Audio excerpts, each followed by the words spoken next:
सबको ध्यान में होगा कि 3 तारीख को नीट परीक्षा 2026 हुई थी और 22 लाख से अधिक देश के विद्यार्थी स्टूडेंट इसमें परीक्षा अपनी मेहनत करके अपने परिवार की गाड़ी कमाई से काफ़ी समय से खर्चा लगा करके अपने भविष्य को संभालने के लिए बैठे थे और वो 2026 नीट यूजी का पेपर आउट हो गया। सरकार ने, एनटीए ने इस पेपर को निरस्त कर दिया कि दोस्तों केवल 26 का नीट यूजी का पेपर होना, आउट होना और सरकार का निरस्त करना केवल एक विषय नहीं है। नीट यूजी का 2024 का पेपर भी आउट हुआ था, दोबारा भी कुछ जगह पे एनटीए ने और सरकार ने परीक्षाएं करवाई थी और ये कहा था नहीं नहीं हमने आइडेंटिफाई कर लिया और जहां गड़बड़ियां हुई है वहां पर हम दोबारा करा रहे हैं। 2025 नीट यूजी का भी पेपर आउट हुआ, सरकार ने नहीं माना और तानाशाही करके इस घोटाले को, गेस पेपर के सरगनाओं को बचाने के लिए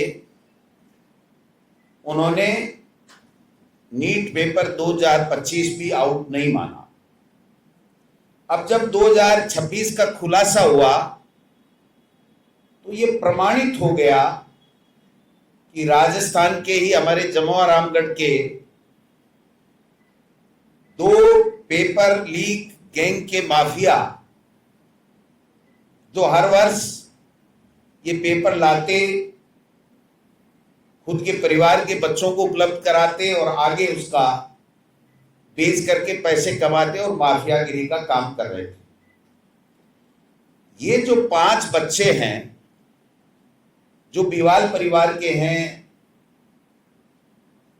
मांगीलाल और एक दूसरे का नाम शायद विकास होगा, दिनेश, ये दोनों के इनके परिवार के बच्चों ने 2024 की दी थी लेकिन उसमें सफल नहीं हुए। बहुत कम मार्क्स हैं, इंटेलिजेंट नहीं थे, लेकिन 2025 में इनको पेपर हाथ लग गया और 5 के 5 बच्चों को इन्होंने पेपर पढ़ा करके और डॉक्टरी में सरकारी कॉलेजों में दाखिला करा दिया। ये अब 2026 में खुलासा हुआ है क्योंकि ये 26 का पेपर भी लाए थे और उसके साथ जब पकड़े गए तो पता चला कि 25 में भी पेपर आउट हुआ और इस पेपर माफिया गैंग के पास में ये पेपर आया। सवाल ये उठता है कि इतनी बड़ी भर्ती एक एनटीए नाम की प्राइवेट संस्था को देकर के, एनजीओ को देकर के भारत सरकार ने युवाओं के साथ में धोखा करने का काम किया और हद तो तब हो गई जब देश के प्रधानमंत्री ने चुनाव लूटने के लिए लोकतंत्र में मतदाताओं को प्रभावित करने के लिए राजस्थान के अंदर पेपर माफिया के खात्मे की बात कही, पेपर लीक का दुष्प्रचार किया और अमित शाह जी ने भी इसी तरीके की बातें की। हमारे यहाँ के जो नेता थे, भजन लाल जी तो उस टाइम पिक्चर में ही नहीं थे, जो जितने भी प्रदेश अध्यक्ष और सीएलपी वगैरह थे, सबने एक ही मुद्दा लिया था कि राजस्थान में कांग्रेस की सरकार के समय पेपर लीक हुए। 79 पेपर मोदी सरकार में 79 परीक्षाओं के पेपर लीक हो चुके। हमारे नेता राहुल गांधी जी ने 2024 में लोकसभा के अंदर खड़े होकर के लोकसभा में बोला था, ऑन रिकॉर्ड है, कि आप जो देश के लोगों के, युवाओं के मुद्दे हैं उसके ऊपर आप चर्चा कराइए, आप फालतू की चर्चा करके और भ्रमित मत कीजिए देश के युवाओं को। 2024 का नीट का पेपर आउट हुआ है, आप इस पे चर्चा कराइए। इन्होंने चर्चा नहीं कराई। 2025 पे फिर हमने सबने कहा था, कोई फर्क नहीं पड़ा। और अब की बार आपने देखा होगा कि पेपर लीक माफिया ने फिर पेपर आउट किया। मैं समझता हूं कि इसके बाद जब सीकर के किसी एक कोचिंग संस्थान के व्यक्ति ने जाकर के थाने के अंदर इसकी शिकायत की, तो उसको थाने से भगा दिया गया। उन्होंने एनटीए को मेल भेजा कि ये पेपर लीक हो गया, 115 और 20 के लगभग हूबहू, और हूबहू ही नहीं, उसमें ABCD जो होता है वो क्रम भी वो का वही था जो उन पेपरों के अंदर, केस पेपर जिसको बताते हैं, उसके अंदर आया। और उसके बाद में यहां की एसओजी हरकत में आई। एसओजी ने आनंद फानन में लोगों को पकड़ा। एसओजी मुकदमा भी दर्ज करना चाहती थी, लेकिन ऊपर से इशारा हो गया, भजनलाल जी की हिम्मत नहीं हुई कि हम लोग कैसे पेपर लीक मान सकते हैं। और इनको ये विश्वास था पूरा कि जिस प्रकार 2024 और 25 की नीट यूजी में भारत सरकार ने, शिक्षा मंत्री धर्मेंद्र प्रधान जी ने और एनटीए ने मिलकर के और सुप्रीम कोर्ट में ये कह करके कि नहीं, हमने आइडेंटिफाई कर लिया, आप निरस्त नहीं करोगे, बच्चों के भविष्य का सवाल है, और बचा लिया। वैसे कि वैसे ये परीक्षा भी ये लोग बार पेपर लीक होने के बावजूद भी बचा लेंगे। लेकिन जब सब कुछ प्रमाणित हो गया तो मैं समझता हूं कि इन्होंने इस पेपर को लीक माना। ये राष्ट्रव्यापी समस्या है। आज धर्मेंद्र प्रधान जी अपनी प्रेस कॉन्फ्रेंस के अंदर ये बात कह रहे थे कि ये नेशनल प्रॉब्लम है, व्याधि है, और ये एजुकेशन माफिया पेपर लीक करा करके और बच्चों के भविष्य के साथ में खिलवाड़ करता है। मैं धर्मेंद्र प्रधान जी से कहना चाहता हूं कि आप ये बात पहले मान लेते तो ये दिन आज नहीं देखने पड़ते, बच्चों को खून के आंसू नहीं रोने पड़ते। लेकिन आपको तो सरकार लूटने के लिए पेपर लीक याद आता है, दूसरों पे आरोप लगाने के लिए पेपर लीक याद आता है। खुद के गरिमान में आप लोग कभी झांक करके नहीं देखते हो। यहाँ के शिक्षा मंत्री इस पेपर लीक पे कहते कोई बड़ी बात थोड़ी है, यानी ये तो रोजाना ही पेपर लीक कराते रहते हैं। इनको तो क्या है कि बात वो ही करनी पड़ेगी जो पर्ची ऊपर से आएगी। जब पर्ची नहीं आई तो क्या बोल जाएंगे, इनको खुद को पता नहीं। एक बात और कहते हैं कि कोई साथ फोटो खिंचा ले तो क्या हुआ, फोटो खिंचा ले तो क्या हुआ। मैं कहना चाहता हूं कि कोई अपराधी अपराध कर रहा है, एक तरीके से देशद्रोह जैसा अपराध कर रहा है, और आपकी भारतीय जनता पार्टी ने उसको पदाधिकारी बना रहा है। आपके एमएलए के जन्मदिन पे, आपके शादी की सालगिरह पे वो आता है, जाता है, आपका प्रचार करता है। आप शिक्षा मंत्री जी उसके घर जाते हो, आपका स्वजातीय भी है, बहुत अच्छे रिलेशन है आपके, और उसके बावजूद भी आप अगर इस तरीके से पल्ला झाड़ रहे हो, आज दिन तक भी उस पदाधिकारी को इन्होंने बर्खास्त नहीं किया। मदन राठौड़ साहब कहते हैं कि इस पेपर लीक का श्री गणेश केरल से हुआ है, यानी जिम्मेदारी भारत सरकार की, और उस जिम्मेदारी के बजाय श्री गणेश बता रहे कोई अच्छा शुभ काम हुआ है ये उनके हिसाब से। ऐसे ऐसे लोग प्रदेश के अध्यक्ष पद की कुर्सी पे बैठे हुए हैं जो इस पेपर लीक को भी श्री गणेश यानी शुभ कार्य मान रहे हैं, और कह रहे हैं राजस्थान से इसका लेना देना नहीं है। ये बीवाल परिवार गोवा का रहने वाला है शायद, या उत्तराखंड का रहने वाला है। ये आपका पदाधिकारी नहीं है, ये पश्चिम बंगाल की भारतीय जनता पार्टी का पदाधिकारी है। सवाल ये है कि इस तरीके से आप लोग पल्ला झाड़ना चाहते हो। हमारे राजवर्धन जी राठौड़ साहब का तो क्या ही कहना, वो तो चुनाव लड़ रहे थे तब माफियाओं को नाश्ते हुए खा रहे थे, और अब बीजेपी के नेता माफियाओं के साथ में नाश्ता कर रहे हैं। इससे बड़ी शर्म की बात कोई हो नहीं सकती है। मैं समझता हूं कि इस सरकार में मुख्यमंत्री जी बार बार कहते हैं कि हमारे यहां एक भी पेपर लीक नहीं हुआ। 350 हो गए, पहली क्लास से लेकर के 12वीं तक का भी गिन लिया, कॉलेज का भी गिन लिया। बाकी बेरोजगारों को रोजगार देने के नाम से तो कोई भर्तियां ज्यादा निकाली नहीं।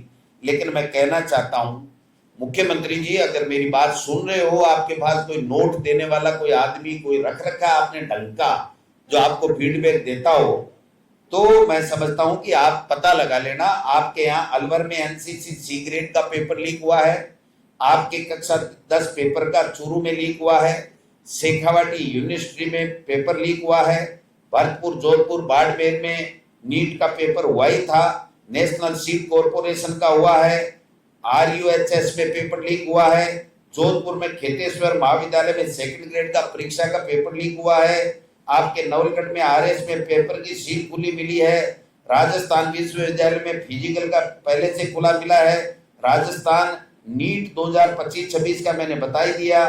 आप 10 दिन तक इस नीट के पेपर की कोई FIR नहीं, और पेपर लीक हो रहे हैं उनको पेपर लीक मानते नहीं हो, नीट के 24-25 का हुआ उसको मानते नहीं हो, और राजस्थान में पेपर लीक हो रहे हैं उसके लिए आप मान नहीं रहे हो। बच्चों के भविष्य के साथ में आप लोग खिलवाड़ कर रहे हो। मैं थोड़ा सा इस NTA क्या है और इसका क्या खेला है ये भी बताना चाहता हूं। ये जो 2024 नीट में NTA का DG था, ये जो महाशय थे उन्होंने उनको वहां से हटा करके 2024 में प्रमोशन देके छत्तीसगढ़ सरकार में मुख्यमंत्री का प्रिंसिपल सेक्रेटरी बना दिया। और ये प्रदीप कुमार जोशी जी जो 23 से सारे पेपर इन्होंने कराए थे, ये शिवराज सिंह सरकार में मध्य प्रदेश में सिविल सर्विस कमीशन के चेयरमैन थे, जो व्यापक घोटाला हुआ उसके। यानी ये जो NTA है ये बीजेपी और RSS के लोगों का एक संगठन बना करके एक NGO है, न कि सरकार की कोई सरकारी एजेंसी। पहले CBSE कराती थी, इसमें इनके घपले घोटाले थोड़े कम हो रहे थे तो इन्होंने इसमें बात कही है। एक मैं कहना चाहता हूं, इसके लिए मेरे शिक्षा, महिला, बच्चे, युवा और खेल से बनी पार्लियामेंट्री स्टैंडिंग कमेटी जो है उसने भी कहा था कि 5 पेपर लीक हो गए, इसके लिए ये सुझाव आपको मानने चाहिए, उसको आज तक नहीं माना है। धर्मेंद्र प्रधान जी ने एक कोई कमेटी बनाई थी, उस कमेटी में भी जो बात की थी वो भी इन्होंने इसमें नहीं मानी है।